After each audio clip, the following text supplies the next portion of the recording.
ತಪ್ಪು ಮಾಡಿದ್ರೂ ಶಿಕ್ಷೆ ಇಲ್ಲ, ಎಲ್ಲವೂ ಖುಲ್ಲಂಖುಲ್ಲ. ಪೆನ್ ಡ್ರೈವ್ ನಿರ್ಧರಿಸುತ್ತಾ ಪ್ರಜ್ವಲ್ ಹಣೆ ಬರಹ. ಜನಪ್ರತಿನಿಧಿಗಳು ಮತ್ತೆ ಮತ್ತೆ ದಾರಿ ತಪ್ಪೋದು ಯಾಕೆ? ಇದೇ ಹೊತ್ತಿನ ಬರ್ನಿಂಗ್ ಸ್ಟೋರಿ ವಿಶೇಷ ಪಾಲಿಟಿಕ್ಸ್. ನಾನು ನಾಗೇಂದ್ರ ಬಾಬು.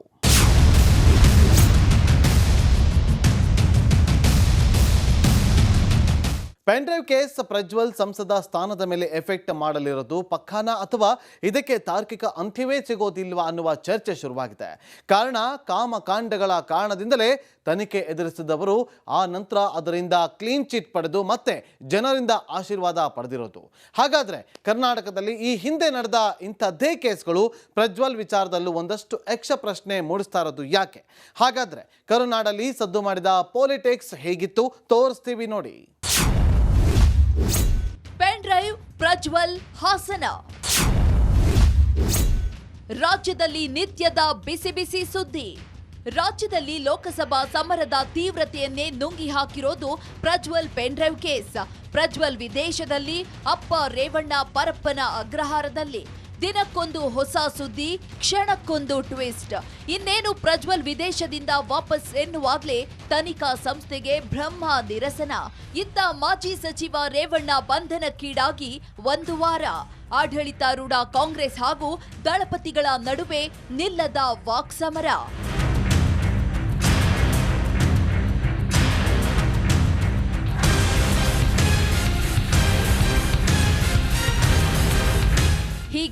ಹೀಗೆ ನಿತ್ಯ ಇಡೀ ಕರ್ನಾಟಕದಲ್ಲಿ ನಡೆಯುತ್ತಿರೋದೇ ಇದೊಂದೇ ವಿದ್ಯಮಾನ ಎನ್ನುವಂತಿದೆ ಪೆನ್ ಡ್ರೈವ್ ಕಾಮಕಾಂಡ. ಇನ್ನು ಈ ಎಲ್ಲವೂ ಕೂಡ ಸದ್ಯ ಹಾಸನ ಸಂಸದನ ರಾಜಕೀಯ ಬದುಕನ್ನೇ ಸರ್ವನಾಶ ಮಾಡಿತಾ ಎಂಬ ಚರ್ಚೆ ಇದ್ದೇ ಇದೆ. ಅಲ್ಲದೆ ಜೆಡಿಎಸ್ ಪಕ್ಷದ ಹಣೆ ಬರಹವನ್ನೇ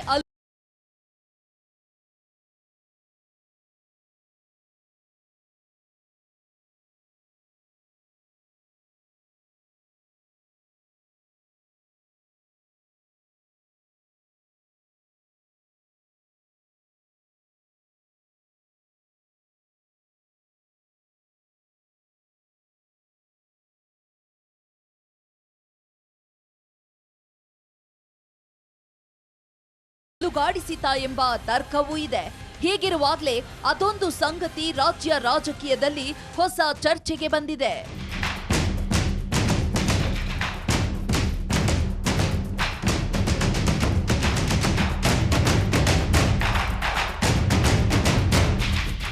ಅದೇ ನಿಜಕ್ಕೂ ಪೆನ್ ಡ್ರೈವ್ ಕೇಸ್ ಸಂಸದ ಪ್ರಜ್ವಲ್ ರೇವಣ್ಣ ಜೊತೆಗೆ ಅತ್ತ ಮಾಜಿ ಸಚಿವ ರೇವಣ್ಣರ ರಾಜಕೀಯ ಬದುಕಿನ ಮೇಲೆ ಪರಿಣಾಮ ಬೀರುತ್ತಾ ಅಥವಾ ಈ ಹಿಂದೆ ನಡೆದ ಇಂಥದ್ದೇ ಪ್ರಕರಣಗಳಂತೆ ಜನಮಾನಸದಿಂದ ಬಹುಬೇಗ ಕಣ್ಮರೆಯಾಗಿ ಬಿಡುತ್ತಾ? ಹೀಗೆ ಅನೇಕ ಪ್ರಶ್ನೆಗಳು ಇಡೀ ರಾಜ್ಯದ ಜನತೆಯನ್ನ ಬಿಟ್ಟು ಬಿಡದೆ ಕಾಡಲಾರಂಭಿಸಿದೆ. ಅಸಲಿಗೆ ಈ ಹಿಂದೆ ನಡೆದ ಇದೇ ರೀತಿಯಲ್ಲಿ ರಾಜ್ಯದಲ್ಲಿ ದೇಶದಲ್ಲಿ ಸುದ್ದಿಯಾದ ಕಾಮಕಾಂಡಗಳ ಬಗ್ಗೆಯೂ ಹೇಳ್ತೀವಿ ನೋಡಿ. ಸಂಚಲನ ಸೃಷ್ಟಿಸಿದ್ದ ಹರತಾಳು ಹಾಲಪ್ಪ ಕೇಸ್. 2009ರಲ್ಲಿ ಅಸಲಿಗೆ ಆಗಿದ್ದೇನು? ಪ್ರಕರಣ ಏನಾಯ್ತು? ಅಂದಹಾಗೆ ಈಗ ರಾಜ್ಯದಲ್ಲಿ Prajwal Revanna pen drive case ಭಾರಿ ಸದ್ದು ಮಾಡ್ತಿದೆ. ಆದ್ರೆ ಈ ಹಿಂದೆ ಭಾರಿ ಸದ್ದು ಮಾಡಿದ ಇಂತಹದ್ದೇ ಪ್ರಕರಣಗಳ ಪೈಕಿ ಸಿಡಿ ಕೇಸ್ನಲ್ಲಿ ಮೊದಲನೆಯದೇ ರಾಜಕಾರಣಿ ಹರತಾಳು ಹಾಲಪ್ಪ ಕೇಸ್.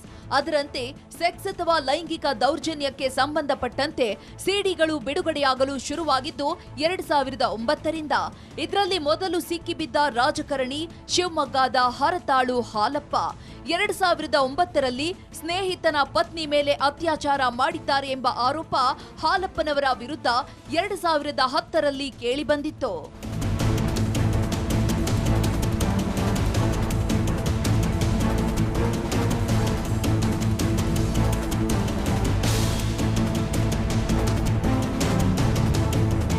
ಅದಕ್ಕೆ ಸಂಬಂಧಪಟ್ಟಂತೆ ಸಿಡಿ ಕೂಡ ಬಿಡುಗಡೆಯಾಗಿತ್ತು.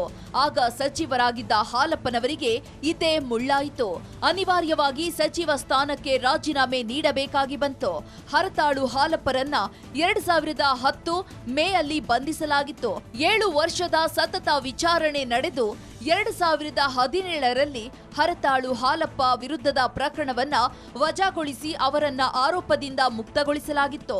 ಆರೋಪದಲ್ಲಿ ಯಾವುದೇ ಹುರುಳಿಲ್ಲ ಎನ್ನುವ ಕಾರಣವನ್ನು ಪ್ರಕರಣವನ್ನ ಶಿವಮೊಗ್ಗದ 2ನೇ ಹೆಚ್ಚುವರಿ ಜಿಲ್ಲಾ ಮತ್ತು ಸತ್ರ ನ್ಯಾಯಾಲಯವು ನೀಡಿತ್ತು.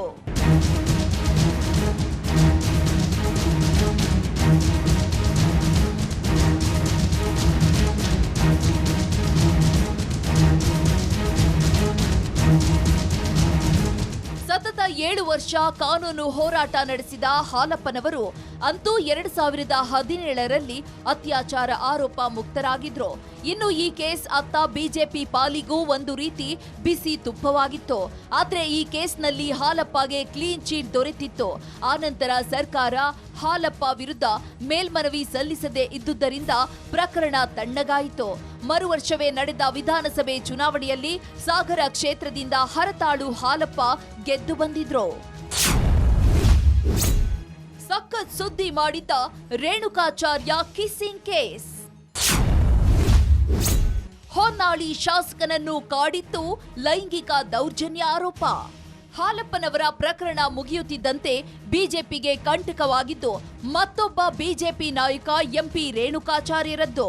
ರೇಣುಕಾಚಾರ್ಯ ಮತ್ತು ನರ್ಸ್ ಜಯಲಕ್ಷ್ಮಿ ಅವರ ಅಶ್ಲೀಲ ಫೋಟೋಗಳು 2010ರಲ್ಲಿ ಯಡಿಯೂರಪ್ಪನವರ ಕ್ಯಾಬಿನೆಟ್ನಲ್ಲಿ ಅಬಕಾರಿ ಸಚಿವರಾಗಿದ್ದ ಎಂಪಿ ರೇಣುಕಾಚಾರ್ಯ ತನ್ನ ಮೇಲೆ ಲೈಂಗಿಕ ದೌರ್ಜನ್ಯ ನಡೆಸಿದ್ದಾರೆ ಎಂದು ಆರೋಪಿಸಿ ನರ್ಸ್ ಜಯಲಕ್ಷ್ಮಿ ಫೋಟೋವೊಂದನ್ನ ಬಿಡುಗಡೆ ಮಾಡಿದ್ರು.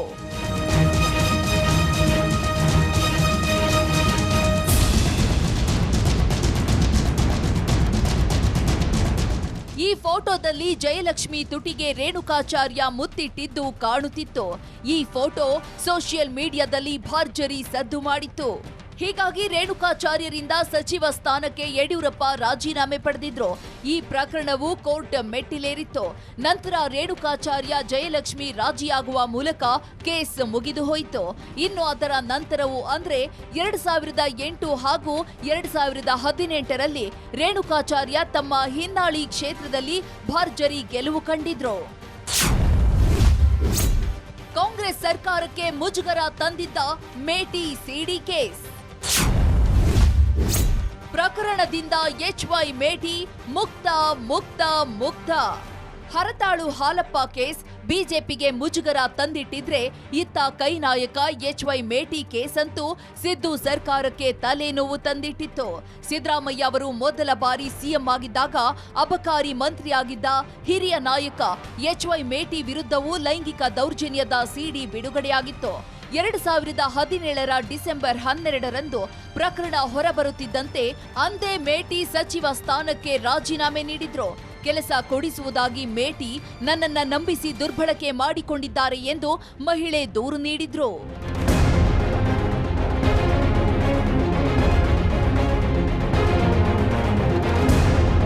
ಈ ಪ್ರಕರಣವನ್ನ ಸಿಐಡಿಗೆ ಸಿದ್ದರಾಮಯ್ಯ ಸರ್ಕಾರ ವಹಿಸಿತ್ತು. ಇದಾದ 1 ವರ್ಷದೊಳಗೆ ಸಿಐಡಿ ಮೇಟಿಯವರಿಗೆ ಕ್ಲೀನ್ ಚೀಟ್ ನೀಡಿತು. ಆದ್ರೆ ಮಹಿಳೆ ಮತ್ತೆ ಮೇಟಿಯವರ ವಿರುದ್ಧ ಆರೋಪವನ್ನು ಮಾಡಿದ್ರು. ನ್ಯಾಯಾಲಯಕ್ಕೆ ಕ್ಲೀನ್ ಚೀಟ್ ವರದಿಯನ್ನ ಪೊಲೀಸರು ಸಲ್ಲಿಸಿದ್ರಿಂದ ಪ್ರಕರಣ ವಜಾಗೊಂಡಿತ್ತು. ಕಳೆದ ವರ್ಷ ಮತ್ತೆ ಚುನಾವಣೆಯಲ್ಲಿ ಮೇಟಿ ಗೆದ್ದು ಬಾಗಲಕೋಟೆ ಶಾಸಕರಾದ್ರು. 2023ರ ವಿಧಾನಸಭಾ ಸಮರದಲ್ಲಿ ಎಚ್ವೈ ಮೇಟಿ 79,336 ಮತಗಳನ್ನ ಪಡೆಯುವ ಮೂಲಕ ಗೆಲುವು ಸಾಧಿಸಿದ್ರು. ಭಾರಿ ಸದ್ದು ಮಾಡಿದ ಬೆಳಗಾವಿ ಸಾಹುಕಾರ್ ವಿಡಿಯೋ. ಸಿಡಿ ಸುಳಿಯಲ್ಲಿ ಸಿಕ್ಕು ಹೈರಾಣಾದ ರಮೇಶ್ ಜಾರಕಿಹೊಳಿ. ಕಾಂಗ್ರೆಸ್ನಲ್ಲಿಯೇ ಹಲವಾರು ವರ್ಷ ಇದ್ದು ಆನಂತರ ಡಿಕೆ ಶಿವಕುಮಾರ್ ಹಾಗೂ ಲಕ್ಷ್ಮೀ ಹೆಬ್ಬಾಳ್ಕರ್ ವಿರುದ್ಧ ಮುನಿಸಿಕೊಂಡು ಬಿಜೆಪಿ ಸೇರಿದ್ದ ರಮೇಶ್ ಜಾರಕಿಹೊಳಿ ವಿರುದ್ಧ ಲೈಂಗಿಕ ದುರುಪಯೋಗ ಆರೋಪ 2021ರ ಮಾರ್ಚ್ ಮೊದಲ ವಾರ ಕೇಳಿಬಂದಿತ್ತು. ಸಿಡಿ ಕೂಡ ಬಿಡುಗಡೆಯಾಗಿ ರಮೇಶ್ ಜಾರಕಿಹೊಳಿ ತೀವ್ರ ಮುಜುಗರಕ್ಕೆ ಒಳಗಾಗಿದ್ರು. ಅಲ್ಲದೆ ತಮ್ಮ ಸಚಿವ ಸ್ಥಾನಕ್ಕೆ ಆರೋಪ ಕೇಳಿಬಂದ ಮರುದಿನವೇ ರಾಜೀನಾಮೆ ನೀಡಿದ್ರು. ಅಲ್ಲದೆ ಈ ಸಿಡಿ ಷಡ್ಯಂತ್ರದ ಹಿಂದೆ ಇರೋದೇ ಮಹಾನಾಯಕ ಎಂದು ರಮೇಶ್ ಪದೇ ಪದೇ ಆರೋಪಿಸಿದ್ರು.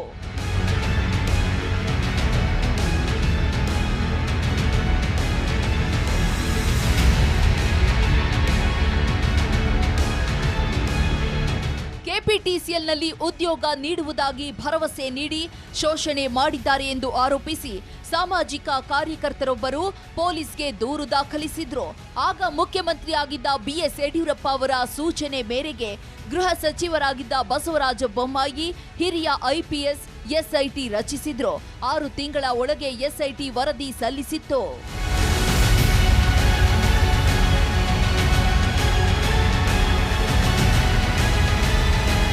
150 ಪುಟಗಳ ತನಿಖಾ ವರದಿಯನ್ನ ಮುಚ್ಚಿಟ್ಟ ಲಕೋಟೆಯಲ್ಲಿ ಸಾಕ್ಷ್ಯಾಧಾರಗಳ ಜೊತೆಗೆ ತನಿಖಾಧಿಕಾರಿ 1ನೇ ಎಸಿಎಂಎಂ ನ್ಯಾಯಾಲಯಕ್ಕೆ ಬಿ ವರದಿಯನ್ನ 2022 ಫೆಬ್ರವರಿಯಲ್ಲಿ ಸಲ್ಲಿಸಿದ್ರು.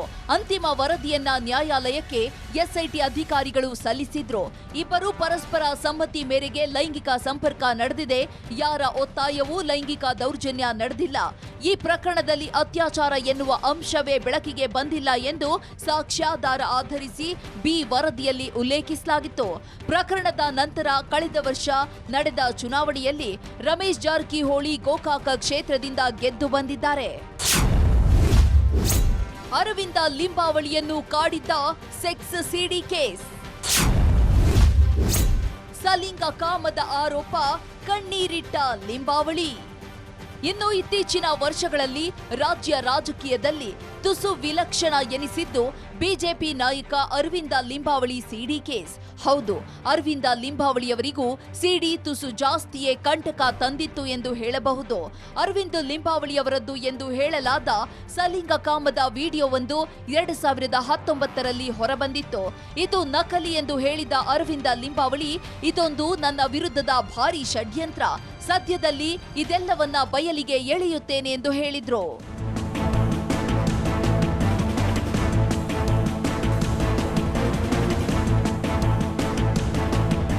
ಇನ್ನು ಲಿಂಬಾವಳಿ ನಕಲಿ ವಿಡಿಯೋ ಹರಿಬಿಟ್ಟು ನನ್ನ ತೇಜೋವಧೆ ಮಾಡುತ್ತಿದ್ದಾರೆ ಎಂದು ಆರೋಪಿಸಿ ಎಚ್ಎಲ್ ಠಾಣೆಯಲ್ಲಿ ದೂರು ನೀಡಿದ್ರು. ನಂತರ ಈ ಅಶ್ಲೀಲ ವಿಡಿಯೋ ನಕಲಿ ಎಂದು ವಿಧಿ ವಿಜ್ಞಾನ ಪ್ರಯೋಗಾಲಯ ಕೂಡ ದೃಢೀಪಡಿಸಿತ್ತು. ಆದರೆ ಅಷ್ಟರಲ್ಲಾಗಲೇ ಅರವಿಂದ್ ಲಿಂಬಾವಳಿಗೆ ಸಚಿವ ಸ್ಥಾನ ಕೈತಪ್ಪಿತ್ತು. ಅಲ್ಲದೆ ಪಕ್ಷದಲ್ಲಿ ಲಿಂಬಾವಳಿಗೆ ಕೆಲ ಪ್ರಮುಖ ಸ್ಥಾನಗಳು ಇದೇ ಕಾರಣಕ್ಕೆ ಜಸ್ಟ್ ಮಿಸ್ ಆಗಿದ್ವು.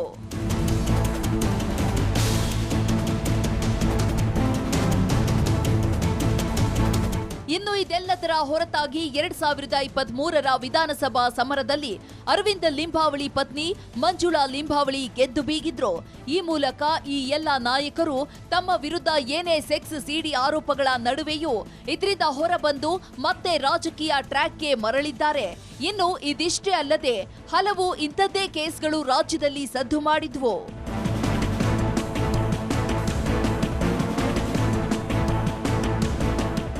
ರಾಜ್ಯದಲ್ಲಿ ಇನ್ನೂ ಹಲವು ಇಂಥದ್ದೇ ರೀತಿಯ ಕೇಸ್ಗಳು ಸಾಕಷ್ಟು ಸದ್ದು ಮಾಡಿದ್ವು. ಆದರೆ ಆ ನಂತರ ಅದರಲ್ಲಿ ಹೆಸರು ತಳುಕು ಹಾಕಿಕೊಂಡಿರೋ ಅಚ್ಚರಿ ಎನ್ನಂತೆ ಮತ್ತೆ ಗೆದ್ದು ಬೀಗಿದ್ರು ಕೂಡ. ಹರ್ತಾಳ್ ಹಾಲಪ್ಪ, MP ರೇಣುಕಾಚಾರ್ಯ, HY ಮೇಟಿ, ರಮೇಶ್ ಜಾರಕಿಹೊಳಿ ಹೀಗೆ ಅನೇಕ ಜನ ನಾಯಕರು ಕಾಮಕಾಂಡದ ಸುಳಿಯಲ್ಲಿ ಸಿಕ್ಕಿದ್ರು. ಅದರಂತೆ ಇನ್ನು ಅನೇಕರ ಹೆಸರು ಇದರಲ್ಲಿ ಸಾಕಷ್ಟು ಸದ್ದು ಮಾಡಿ ಮರೆಯಾಯಿತು. ಅದರಲ್ಲಿ ಬಾಂಬೆ ಬಾಯ್ಸ್ ಹೆಸರು ತಳುಕು ಹಾಕಿಕೊಂಡಿತ್ತು. ರಾಜ್ಯ ಶಕ್ತಿ ಸೌಧದಲ್ಲಿ ಸೆಕ್ಸ್ ವಿಡಿಯೋ ವೀಕ್ಷಣೆ ಆರೋಪ. 2012ರಲ್ಲಿ ಭಾರೀ ಕೋಲಾಹಲ ಸೃಷ್ಟಿಸಿದ್ದ ಪ್ರಕರಣ. 2012ರಲ್ಲಿ ಕರ್ನಾಟಕದಲ್ಲಿ ವಿಧಾನಸಭಾ ಕಲಾಪ ನಡೆಯುತ್ತಿರುವ ವೇಳೆಯೇ ಶಾಸಕರಾದ ಲಕ್ಷ್ಮಣ ಸವದಿ, ಸಿಸಿ ಪಾಟೀಲ್ ಮತ್ತು ಕೃಷ್ಣ ಪಾಲೇಮಾರ್ ಅವರು ಅಶ್ಲೀಲ ವಿಡಿಯೋಗಳನ್ನ ವೀಕ್ಷಿಸಿದ್ದಾರೆ ಎಂಬ ಆರೋಪ ಕೇಳಿಬಂದಿತ್ತು. ಈ ಸುದ್ದಿ ಆಗ ಮಾಧ್ಯಮಗಳಲ್ಲಿ ಶಾಸಕರು ಅಶ್ಲೀಲ ವಿಡಿಯೋ ನೋಡುತ್ತಿದ್ದಾರೆಂಬ ವಿಚಾರ ಬಿತ್ತರಗೊಂಡ ನಂತರ ದೊಡ್ಡ ಹಗರಣದ ರೂಪ ಪಡೆದುಕೊಂಡಿತ್ತು. ನಂತರ ಮೂವರು ಸಚಿವ ಸ್ಥಾನಕ್ಕೆ ರಾಜೀನಾಮೆ ನೀಡಬೇಕಾಗಿ ಬಂತು.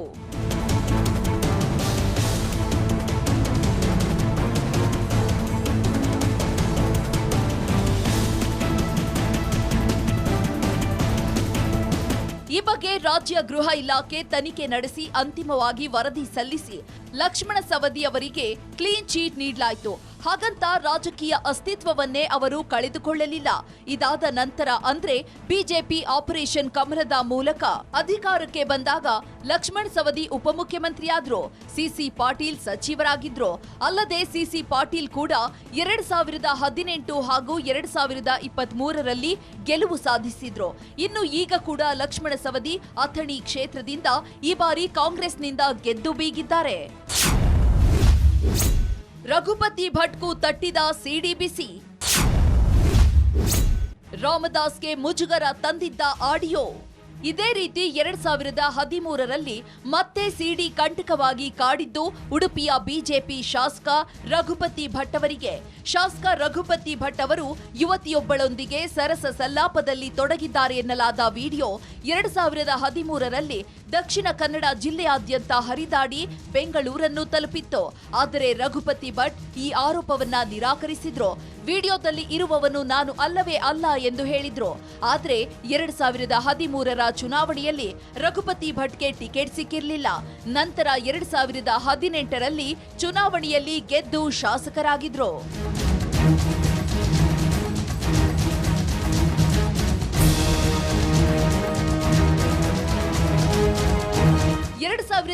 ರಲ್ಲಿ ಯಡಿಯೂರಪ್ಪ ಕ್ಯಾಬಿನೆಟ್ನಲ್ಲಿ ಸಂಪುಟದಲ್ಲಿ ಸಚಿವರಾಗಿದ್ದ ರಾಮದಾಸ್ ಅವರನ್ನು ಸಿಡಿ ಬಿಟ್ಟಿಲ್ಲ.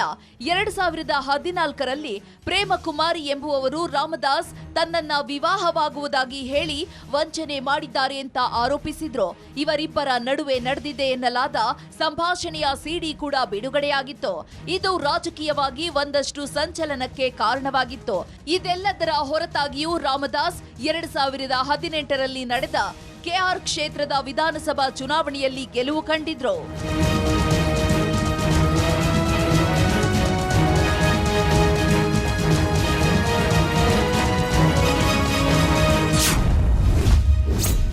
ಜನಪ್ರತಿನಿಧಿಗಳಿಗೆ ನ್ಯಾಯಾಲಯದಿಂದ ಕ್ಲೀನ್ ಚಿಟ್. ಜನತಾ ನ್ಯಾಯಾಲಯ ಕೂಡ ಕಲಿಸಲಿಲ್ವಾ ತಕ್ಕ ಪಾಠ?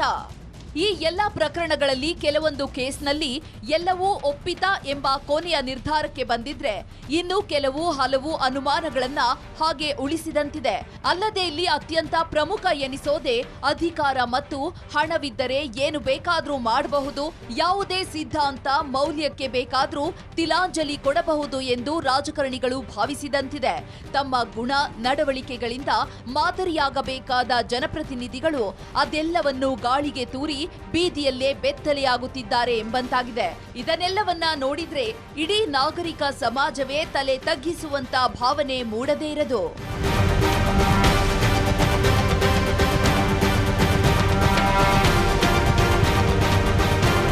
ಇನ್ನು ಇಷ್ಟೆಲ್ಲ ಟ್ರ್ಯಾಕ್ ರೆಕಾರ್ಡ್ ಇದ್ದಾಗಲೂ ಅಧಿಕಾರದಲ್ಲಿದ್ದವರು ಬುದ್ಧಿ ಕಲಿತಂತೆ ಕಾಣುವುದಿಲ್ಲ. ಶ್ರೇಷ್ಠ ಮೌಲ್ಯಗಳನ್ನ ಪ್ರತಿನಿಧಿಸಬೇಕಾಗುವ ಶಾಸಕರು ಮಂತ್ರಿಗಳು ಅವುಗಳನ್ನ ಕಳೆದುಕೊಂಡರೆ ಅದು ಕೇವಲ ಅವರೊಬ್ಬರ ಪತನವಷ್ಟೇ ಆಗೋದಿಲ್ಲ. ಅವರ ಹುದ್ದೆ, ಆ ಹೊಣೆಯನ್ನ ಒಪ್ಪಿಸಿದ ಜನತೆ ಮತ್ತು ಒಟ್ಟಾರೆ ಪ್ರಜಾಪ್ರಭುತ್ವ ವ್ಯವಸ್ಥೆಯನ್ನ ಕ್ರೂರ ಅಣಕ ಮಾಡಿದಂತಾಗುತ್ತೆ. ಶಾಸಕರು ಮತ್ತು ಸಚಿವರಾಗುವುದು ಎಂದರೆ ಜನತೆಯ ಸೇವೆಗೆ ಸಿಕ್ಕ ಅವಕಾಶ ಎನ್ನುವುದಕ್ಕಿಂತ ಕಣ್ಣಿಗೆ ಬಿದ್ದಿದ್ದು, ಕೈಗೆ ಸಿಕ್ಕಿದ್ದೆಲ್ಲ ತನಗೇ ಸೇರಿದ್ದು ಎಂದು ಬಾಚಿಕೊಳ್ಳುವ, ಅನುಭವಿಸುವ ಮನಸ್ಥಿತಿ ಹೆಚ್ಚುತ್ತಿದೆ.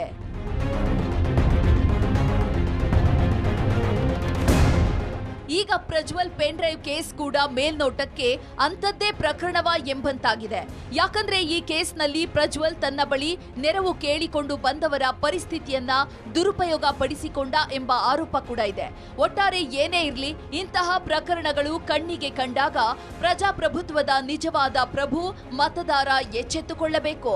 ಕಳಂಕಿತ ರಾಜಕಾರಣಿಗಳನ್ನ ಮತ್ತೆ ಪಟ್ಟಕ್ಕೆ ಕೂರಿಸೋ ಮುನ್ನ ಹಲವು ಬಾರಿ ಯೋಚಿಸಬೇಕು.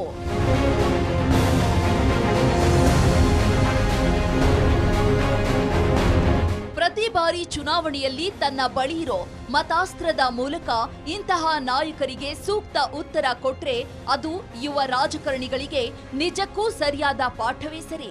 ಅದನ್ನ ಬಿಟ್ಟು ಹಣ ಆಮಿಷಗಳಿಗೆ ಒಳಗಾಗುತ್ತಾ ಎಲ್ಲವನ್ನ ಜಾಣ ಮರಿವಿನ ಕೈಗಿಟ್ರೆ ಇದು ಮುಂದೆ ಪ್ರಜಾಪ್ರಭುತ್ವವನ್ನ ಖುದ್ದು ಮತದಾರ ಪ್ರಭುವೇ ಹಾಸ್ಯ ಮಾಡಿದಂತೆಯೇ ಸರಿ.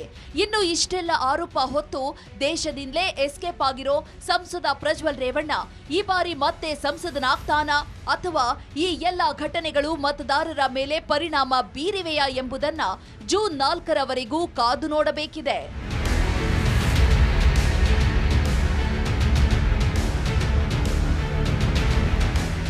ಜನಪ್ರತಿನಿಧಿಗಳು ತಪ್ಪು ಮಾಡಿದಾಗ, ಅದರಲ್ಲೂ ಲೈಂಗಿಕ ದೌರ್ಜನ್ಯದಂತಹ ಕೇಸ್ಗಳಲ್ಲಿ ಆರೋಪಿತರಾದಾಗ ಸಹಜವಾಗಿ ಮತದಾರನ ಮನದಲ್ಲಿ ಒಂದು ಸಣ್ಣ ಆಕ್ರೋಶ ಸೃಷ್ಟಿಯಾಗಿ ಆಗುತ್ತೆ. ಆದರೆ ಜನತಾ ನ್ಯಾಯಾಲಯದಲ್ಲಿ ಮತದಾನದ ಮೂಲಕ ತೀರ್ಪು ನೀಡೋ ವೇಳೆ ಇಂತಹ ಎಲ್ಲ ಅಸಹನೀಯ ಪ್ರಕರಣಗಳನ್ನು ಮಾಫಿ ಮಾಡಿ ಅಂಥವರನ್ನು ಗೆಲ್ಲಿಸಿಬಿಟ್ರೆ ಅದು ಮುಂದೆ ನಿಜಕ್ಕೂ ಮತ್ತಷ್ಟು ಅನಾಹುತಗಳಿಗೆ ಎಡೆ ಮಾಡಿಕೊಡುವ ಅಪಾಯವೇ ಹೆಚ್ಚು. ಇದೇ ಆಗಿತ್ತು ಇವತ್ತಿನ ವಿಶೇಷ. ನೋಡ್ತಾ ಇರಿ ರಿಪಬ್ಲಿಕ್ ಕನ್ನಡ, ಇದು ನಿಮ್ಮ ಧ್ವನಿ.